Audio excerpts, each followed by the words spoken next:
नियम 293 अन्वये जो काही प्रस्ताव या ठिकाणी विरोधी पक्षांनी या ठिकाणी आणलाय, राज्यातली बेरोजगारी, राज्यामध्ये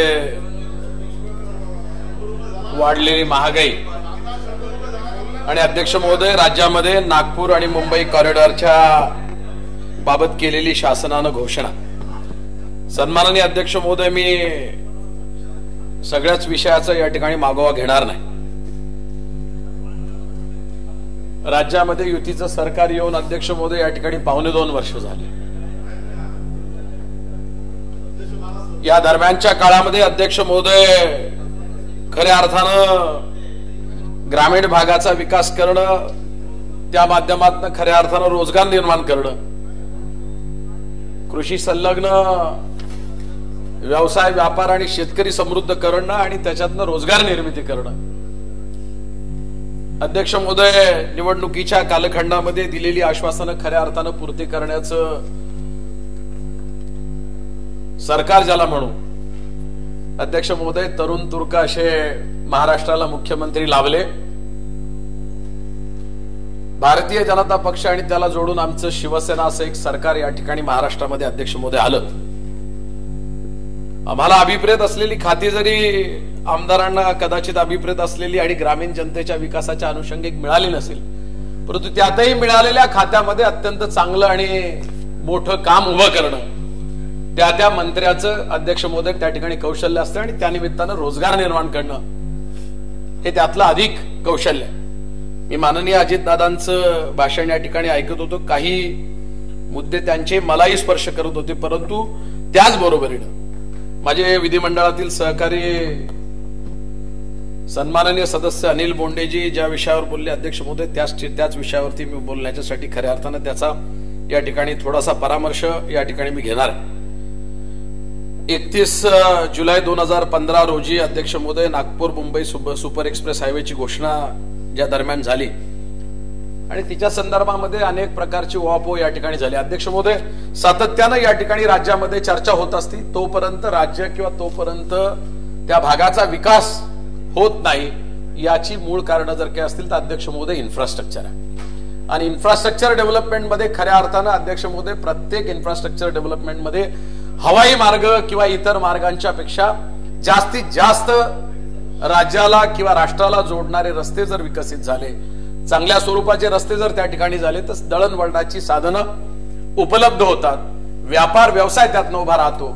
आणि या खात्याचे मंत्री म्हणून मुख्यमंत्र्यांनी जी जबाबदारी आमच्या MSRDCचे जे काही मंत्री आहेत आमदार एकनाथ शिंदे साहेबांना ही जबाबदारी सोपवली आणि सरकार आल्याच्या नंतर अध्यक्ष महोदय एकाच वर्षामध्ये या रस्त्याची त्या ठिकाणी घोषणा झाली।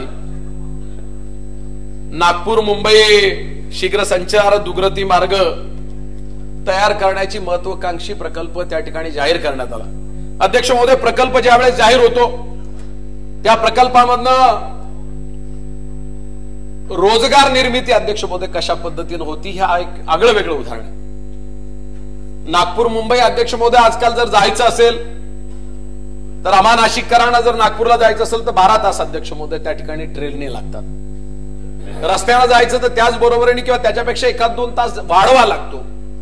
परंतु या रस्त्याची संकल्पना आणि कल्पना महाराष्ट्र सरकारनं एक वेगळ्या स्वरूपातली घेतली आहे आणि त्या निमित्तानं हे अंतर अवघ्या 7-8 तासामध्ये अध्यक्ष महोदय त्या ठिकाणी कव्हर होणार आहे। वेगवेगळी मतं आणि मतांतर अध्यक्ष महोदय नेहमी विकासाच्या बाजूनी सरकारच्या बाजूने असतात, विरोधकांची भूमिका विरोधक बजावत असतात, पण काही गोष्टी जर चांगल्या असतील तर त्या मान्य देखील अध्यक्ष महोदय या ठिकाणी होणं अभिप्रेत आहे। आणि म्हणून रस्त्याचं भूसंपादन करत असताना त्या ठिकाणी अध्यक्ष महोदय अनेक अनुभव आलेले आहेत आणि त्या अनुभवांच्या मधनं शेतकरी रेडी रेकनर प्रमाणे एका किमतीच्या किंवा भूसंपादनाच्या रेडी रेकनरच्या चौपट मोबदला देण्याची जी काही आपल्याकडे प्रचलित पद्धत आहे अलीकडच्या काळामध्ये अध्यक्ष महोदय जी आलेली आहे आणि त्या प्रचलित पद्धतीप्रमाणे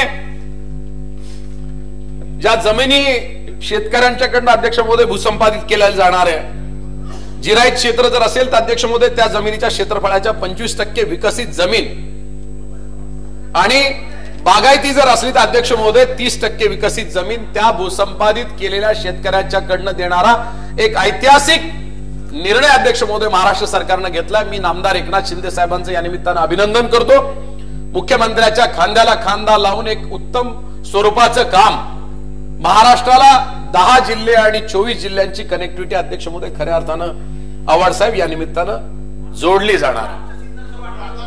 अध्यक्ष महोदय कुणाचं वाटोळ होतं, कुणाचं काय होतं अध्यक्ष महोदय, एखादा प्रकल्प होत असताना आव्हाड साहेब थोडंफार मागे पुढे तर हे होतच असतं. सगळ्यांचं समाधान होईल असं नाहीये, परंतु अधिकाधिक महाराष्ट्राच्या रोजगार निर्मिती होण्याच्यासाठी एक पायलट आहे, अत्यंत चांगला प्रकल्प आहे. आपण 15 वर्ष अध्यक्ष महोदय त्या ठिकाणी आव्हाडांच्या पक्षानं आणि काँग्रेसने या ठिकाणी सत्ता भोगली आहे. आम्हाला आमची संधी मिळाली, त्यातनं एक चांगलं काम या निमित्तानं उभं राहते. अध्यक्ष महोदय 25% जिरायत आणि 30% बागायती क्षेत्र असलेला विकसित क्षेत्र त्या शेतकऱ्याला देणं, भूसंपादनाचा मोबदला अध्यक्ष महोदय एकदा जर मिळाला तर मिळालेल्या मोबदल्याच्या त्याच्यातनं शेतकरी, मला असं म्हणतोय, माझं स्वतःचं वैयक्तिक अध्यक्ष महोदय या ठिकाणी मत असं आहे की मोबदल्याच्या अगेन्स्ट कुठेतरी तो शेतकरी 4 वस्तू घेतो, घरातलं सुखादुखाचं कार्य असलं तर तो त्या ठिकाणी संपन्न करतो आणि त्याच्याकडे पैसा शिल्लक राहत नाही. मात्र हा प्रकल्पामध्ये शेतकरी उभा करण्याचं काम अध्यक्ष महोदय खऱ्या अर्थानं सरकारनं त्या ठिकाणी पाहिलं.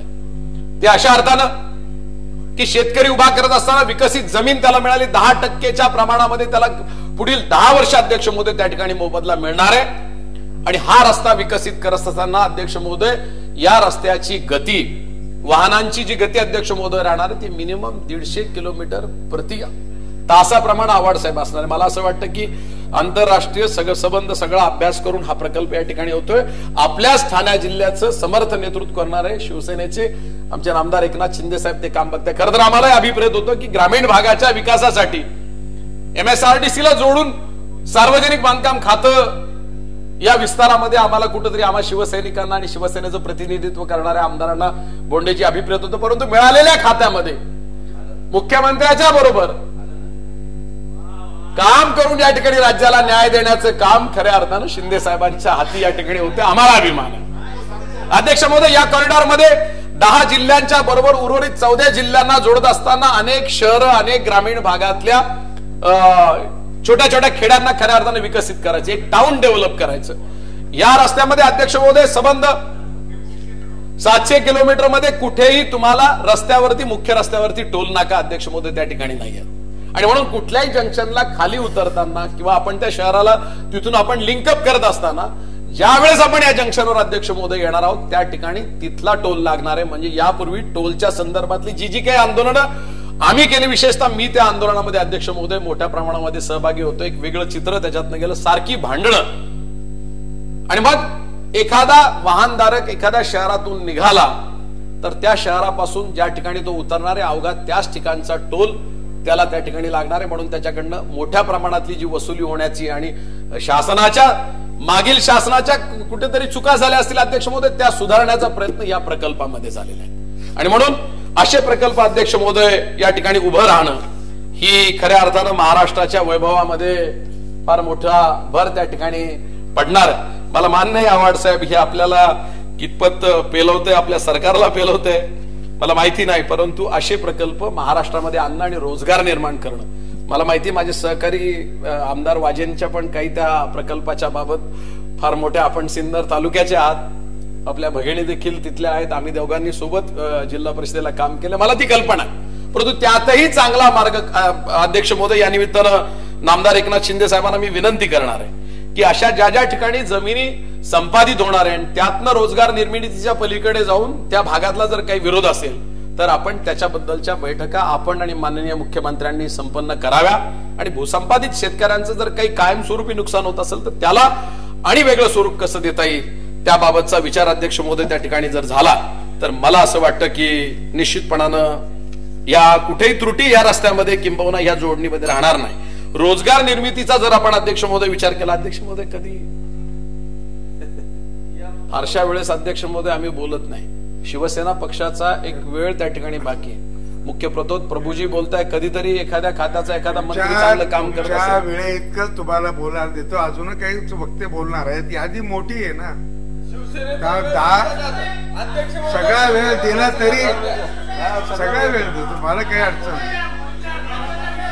10 मिनिटं झाले, अजून 2-3 मिनिटात संपवा. सन्माननीय अध्यक्ष महोदय,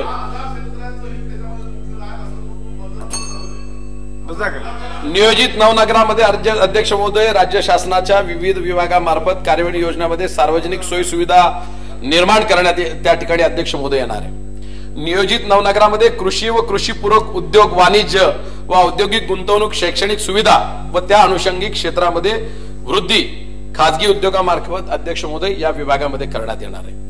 लँड पूलिंग योजनेच्या बाबत अध्यक्ष महोदय, याच्यामध्ये या प्रस्तावामध्येच विरोधकांनी जो प्रस्ताव आणलाय त्याच्यामध्ये ते मांडले, ज्या भूधारकांना अध्यक्ष महोदय वरील पर्याय मान्य नसेल किंवा त्या इतर कोणत्याही कारणास्तव त्याच्यामध्ये परतावा म्हणून विकसित जमीन देता ज्यांना येणं शक्य नाही, अध्यक्ष महोदय अशा भूधारकांना महाराष्ट्र महामार्ग अधिनियमन 1955 प्रमाणे करारनाम्याद्वारे निश्चित केलेला मोबदला देय राहील.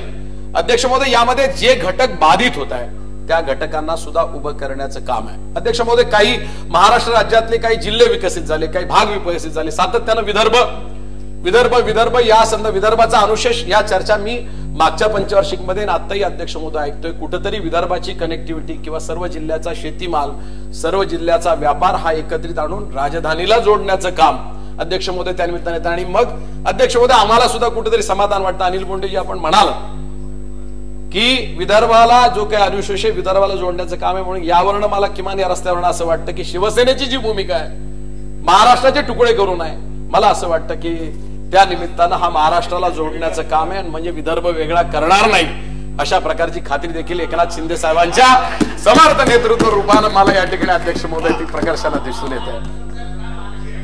आणि म्हणून माननीय मुख्यमंत्र्यांचा सुद्धा हे स्वप्न अध्यक्ष महोदय कुठेतरी वंदनीय शिवसेना प्रमुखांना अभिप्रेरित असलेला अखंड महाराष्ट्राच्या दिशेने की काय, मी त्याच्या तपशिलामध्ये अद्याप चर्चा जरी करू शकलो नाही, परंतु त्या निमित्तानं उद्योजकांना या ठिकाणी सामान्यातल्या सामान्य महाराष्ट्रातल्या उद्योजकाला, व्यावसायिकाला, छोट्या तरुणाला कुठेतरी उद्योगाच्या निमित्तानं जोडणं, उभं करणं, मोठी शहरं उभं करणं आणि त्या शहरामध्ये केवळ फापट पसाऱ्यासारखा विकास न करता उद्दिष्ट खऱ्या अर्थानं साध्य करून मागील सरकारने केलेल्या चुका केवळ पश्चिम महाराष्ट्रामध्ये विकास करणं, पश्चिम महाराष्ट्रातले रस्ते विकसित करणं, या पलीकडे जाऊन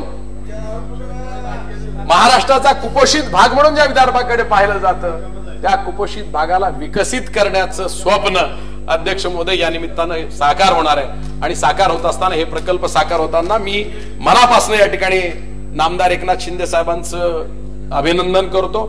या निमित्तानं लाखो रोजगार उभे राहतील, अनेक उद्योग, व्यवसाय, हॉटेल्स त्या निमित्तानं उभे राहतील आणि सगळ्यात महत्वाचं शेतकऱ्याचा पोरगा भूसंपादित जमिनीच्या बदल्यात कुठेतरी विकसित जमीन त्याच्या ताब्यात राहणार आहे, विकून सकळ तो मोकळा न उभा राहता त्याला भविष्य काळामध्ये शाश्वत पैसे मिळणार आहे. त्या बदल्यामध्ये राष्ट्रीयकृत बँकेच्या बरोबरीनं किंवा त्याहीपेक्षा 2.5% जास्त दरानं व्याजदर त्याच्या ठेवलेल्या रकमेचा त्या ठिकाणी त्याला मिळणार आहे. म्हणून एक अग्रगण्य, एक अत्यंत चांगला प्रकल्प महाराष्ट्र सरकार आणि MSRDC आणतंय. मी मनापासून सरकारचं या ठिकाणी अभिनंदन करतो. मुख्यमंत्र्यांच्या बरोबर त्यांच्या खांद्याला खांदा लावून आमचे नामदार एकनाथ शिंदे काम करतायत आणि याच्याच अभिप्रेत अध्यक्ष महोदय या निमित्तानं सार्वजनिक बांधकाम खात्याची सुद्धा जबाबदारी माननीय नामदार देवेंद्रजी फडणवीस त्यांच्यावर सोपवतील आणि बरोबर महाराष्ट्राच्या ग्रामीण भागाचा जो काही चर्चा सातत्यानं या ठिकाणी होत असतात त्या चर्चेला सुद्धा पूरक काम होईल अशा प्रकारची अपेक्षा अध्यक्ष महोदय या निमित्तानं करतो. महाराष्ट्र सरकारचं आणि या खात्याचं मनापासून एक वार अभिनंदन करतो. या प्रस्तावाला खऱ्या अर्थानं मी म्हणजे पाठिंबा देतोय की रोजगार निर्मितीसाठी केलेले प्रयत्न अशाच पद्धतीनं वृद्धिंगत होत राहो आणि भारतीय जनता पक्ष आणि शिवसेनाची सरकार या राज्यामध्ये इथून पुढे कायम स्वरूपी येऊ अशा प्रकारची शुभेच्छा या ठिकाणी व्यक्त करतो. धन्यवाद.